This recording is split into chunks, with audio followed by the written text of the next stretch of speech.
एक बार एक मोटा और मोटी स्कूटर पर जा रहे थे। रास्ते में सड़क पर एक केला पड़ा दिखा।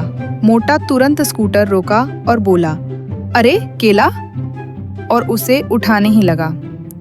तभी मोटी झट से बोली, रुको, नीचे गिरी हुई चीजें नहीं उठाते। दोनों फिर आगे बढ़ गए।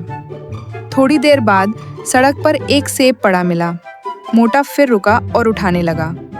मोटी गुस्से में बोली, कितनी बार समझाऊं, नीचे गिरी हुई चीजें नहीं उठाते।